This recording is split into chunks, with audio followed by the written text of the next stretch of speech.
CCD का काम क्यों जरूरी था? क्राइम की रोकथाम, क्राइम को खत्म करना। किसी को वो अरेस्ट करते हैं तो उसका फैसला अदालत ने करना होता है। क्राइम कंट्रोल डिपार्टमेंट उसकी सजा का तयन नहीं करेगा। सीसीडी बनाने की जरूरत नहीं थी। जो पंजाब पुलिस है उसको ही इतना अच्छा एस्टेब्लिश कर देते कि क्राइम कंट्रोल डिपार्टमेंट की जरूरत ना पड़ती।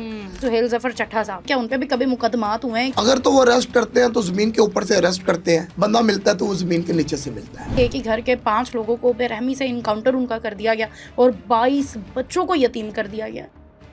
डॉक्टर साहब, हमें बताइएगा कि आपका क्रिमिनल आपकी प्रैक्टिस है और आप एक अरसे से वकालत के शोबे से वाबस्ता हैं, तो ये सीसीडी का काम क्यों ज़रूरी था? CCD crime control department establish 2025 में ये हुआ। इसका मकसद ये था कि क्राइम की रोकथाम, क्राइम को ख़त्म करना, जिसकी बिना पर ये संगीन ऑर्गेनाइज्ड क्राइम जिसको कहते हैं, संगीन नताइज के क्राइम कि जिसको रोका जा सके, उसमें डकैती, अगवा बरायतवान, कत्लो गारत, इस तरह के केसेस जो है ना वो आते हैं। अब इसका मकसद तो बहुत अच्छा है, लेकिन जो क्राइम कंट्रोल डिपार्टमेंट है इसे गलत तरीके से लेकर ये चल रहे हैं। जैसा कि आप ये देख रहे हैं कि अगर किसी को वो अरेस्ट करते हैं तो उसका फैसला अदालत ने करना होता है। बिल्कुल। अब ये खुद ही उसका फैसला कर देते हैं। इतनी परमिशन है इनके पास, इख्तियारात हैं इतने? सीसीडी क्राइम कंट्रोल डिपार्टमेंट के पास एहतियारात नहीं है। इनके पास वही एहतियारात हैं जो कानून में है। ये खुद एक आजाद अदारा नहीं है।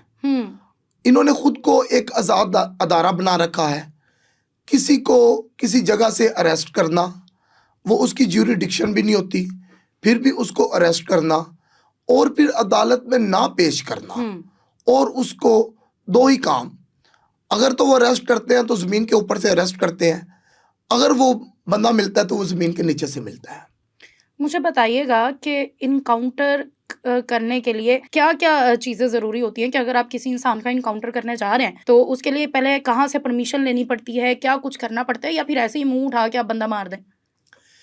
अगर आप देखें तो अगर किसी ने किसी का जो है ना मर्डर किया है तो उसकी सजा जो है ना, उसकी सजा का तयन करेगी अदालत। क्राइम कंट्रोल डिपार्टमेंट उसकी सजा का तयन नहीं करेगा। तो ये अदालत उन्हें परमिशन देती है कि इसे मार दे? नहीं, बिल्कुल अदालत परमिशन नहीं देती।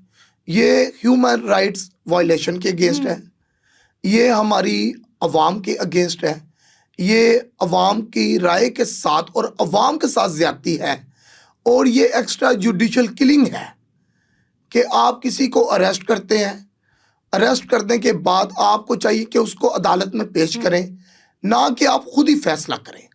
ये अमल जमहूरी और इंसानियत और रियासत के खिलाफ है। डॉक्टर, ये जो काम है ये तो पुलिस भी करती है ना, मुजरिम पकड़ना फिर अदालत में पेश कर देना। अगर सीसीडी ने भी यही काम करना था तो उन्हें बनाने का मकसद ही क्या होना था? बिल्कुल आपकी बात ठीक है। सीसीडी बनाने की जरूरत नहीं थी। इनको चाहिए था कि जो पंजाब पुलिस है उसको ही इतना अच्छा एस्टेब्लिश कर देते कि क्राइम कंट्रोल डिपार्टमेंट की जरूरत ना पड़ती। अगर ये पंजाब पुलिस का डिपार्टमेंट है तो पंजाब पुलिस के डिपार्टमेंट से ही नौजवान क्राइम कंट्रोल डिपार्टमेंट में ड्यूटी कर रहे हैं। बिल्कुल, एसएचओज वही हैं जो पहले थानों में थे, उनको उठा के सीसीडी के एसएचओ बना दिया गया। क्राइम कंट्रोल डिपार्टमेंट का और पंजाब पुलिस का एक ही मकसद है, क्राइम की रोकथाम, क्राइम का खात्मा और सोसाइटी में अमन। लेकिन क्राइम कंट्रोल डिपार्टमेंट जो अपने एहतियारात हैं उसका ये नजायज फायदा उठा रहे हैं, उसको नजायज इस्तेमाल कर रहे हैं। लोगों को अरेस्ट करके, लोगों को अरेस्ट करने के बाद इलीगल अपनी कस्टडी में रखना, जो कि ये चीजें कानून में नहीं है।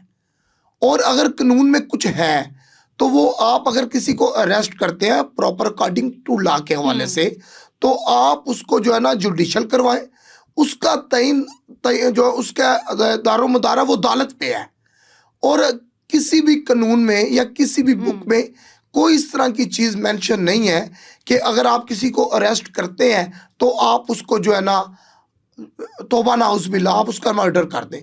क्योंकि crime control department Punjab police ये कानून के अंदर रह के ये लोगों को तहफ़्फ़ुज़ फराहम करना इनका काम है, ना कि लोगों की जान लेना। अच्छा, मेरी कुछ पुलिस ऑफिसर्स से मुलाकातें हुई और जिसमें बड़े ऑफिसर्स भी, कुछ कांस्टेबल्स भी, मतलब हर तरह के ऑफिसर्स से मुलाकातें हुई हैं प्रोग्राम्स के दौरान।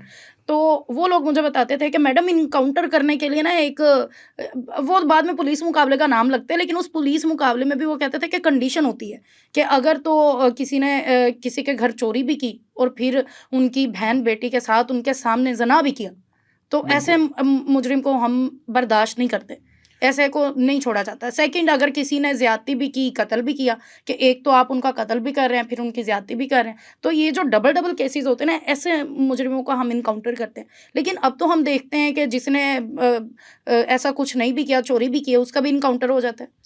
इसमें होता ये है कि जो असल कारकर्दगी का पैमाना है, एक आईओ है, उसकी असल कारकर्दगी यही है कि वो मेरिट पे तफ्तीश करे, और जब वो मेरिट पे तफ्तीश करता है तो अदालत में जो मुकदमात होते हैं वो उसका नतीजा सामने आता है।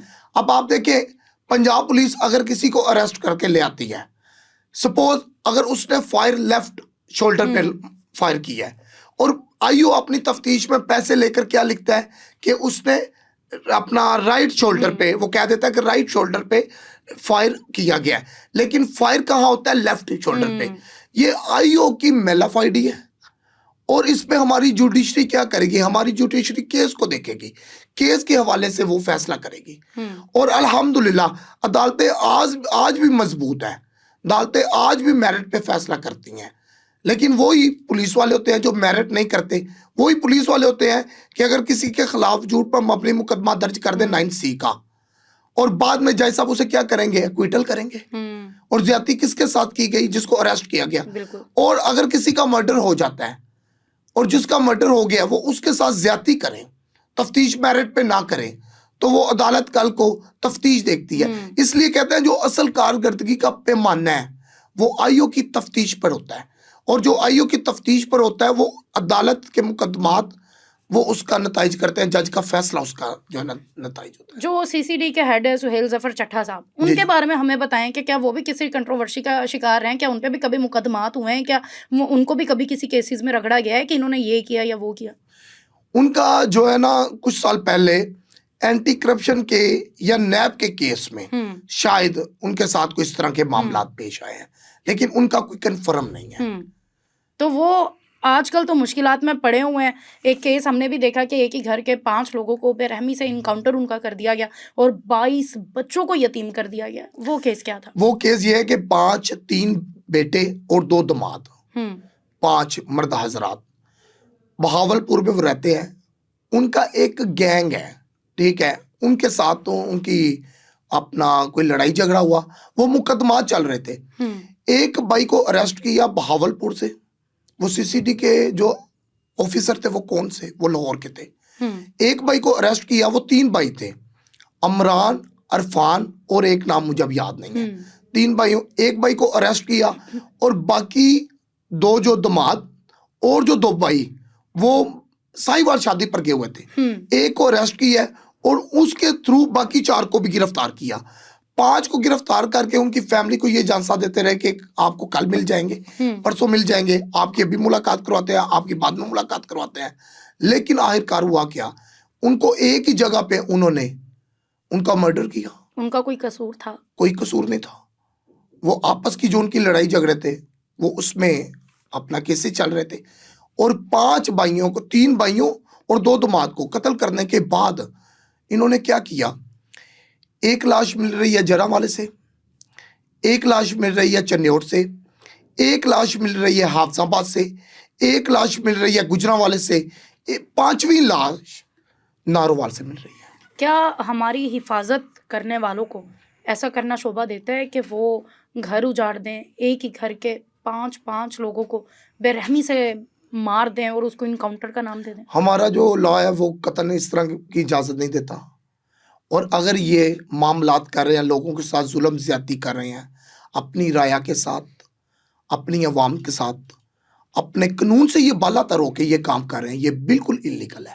हमारे अगर वो गिल्टी भी थे तो क्या तब भी हमारा कानून इजाज़त देता कि इनका इनकाउंटर कर? बिल्कुल भी नहीं देता इजाज़त।